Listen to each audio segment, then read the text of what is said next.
Baik, renungan kita pada saat ini diberi judul Injil, yang kita ambil dalam Matius 24 ayat 14. Dan Injil kerajaan ini akan diberitakan ke seluruh dunia, menjadi kesaksian bagi semua bangsa.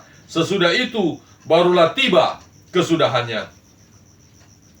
Ada dua kata yang ditekankan di ayat ini, yaitu Injil dan kesaksian.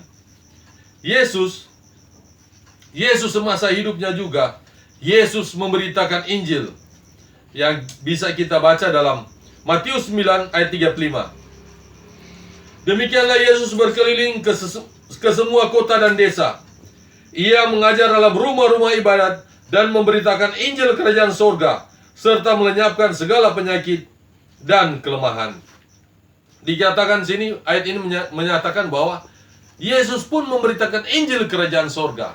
Pertanyaannya adalah, apakah Injil yang diberitakan Tuhan Yesus? Kita kembali di Matius 24 ayat 25. Matius 24 ayat 14.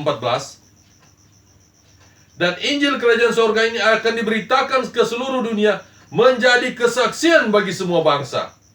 Dua kata yang di sini yang perlu kita pelajari, yaitu adalah Injil dan kesaksian.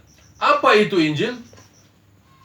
Injil itu yang kita tahu bersama adalah kabar baik. Injil adalah kabar baik. Tapi kabar baik yang disampaikan kepada orang, kabar baik yang diberitakan kepada semua orang, kepada mereka yang menerima kabar baik itu disebut Injil.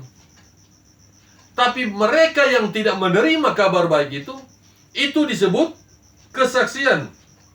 Ayat ini menyatakan menjadi kesaksian bagi semua bangsa. Sesudah itu barulah tiba kesudahannya. Kita kasih contoh begini. Kita menyampaikan kepada orang, mengatakan bahwa percayalah kepada Alkitab. Apa yang ditulis Alkitab, percayalah itu. Bagi mereka yang menerima, mereka yang percaya akan Alkitab, itu menjadi Injil kepada mereka. Tapi mereka yang tidak mau menerima Alkitab sebagai firman Tuhan, itu menjadi kesaksian bagi mereka.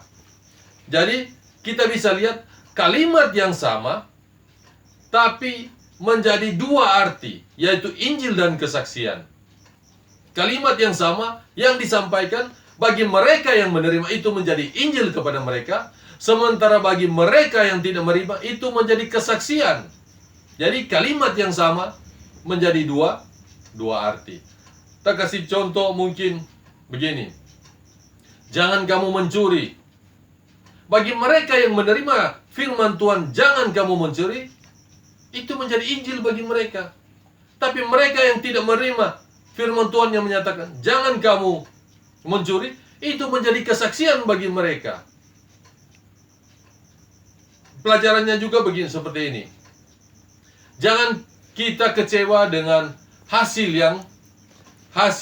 yang kita dapat dari memberitakan Injil. Mungkin kita kecewa, Injil yang diberitakan sedikit pertobatan. Injil yang disampaikan tidak diterima oleh mereka. Itu bukan urusan kita. Kita hanya menyampaikan tentang firman Tuhan, kita hanya menyampaikan kabar baik, tergantung mereka menerima atau tidak. Dan bagi mereka yang menerima itu menjadi Injil bagi mereka, dan mereka yang tidak menerima menjadi kesaksian. Sementara masing-masing kita akan menghadapi hari penghakiman, pengadilan sorga. Bagi mereka yang menerima setiap kabar baik, bagi mereka yang menerima firman Tuhan akan menerima upah. Sementara bagi mereka juga yang menolak firman Tuhan, yang menjadi kesaksian bagi mereka, mereka juga akan menerima upah. Biarlah setiap kabar baik, setiap firman Tuhan, baik kita yang menyampaikan maupun orang lain yang menyampaikan kepada kita menerima itu sebagai kebenaran, kita menerima itu sebagai Injil, agar supaya kita tahu kepada siapa kita percaya, kepada mana kita dituntun. Kita bawa dalam nama Tuhan Yesus. Amin.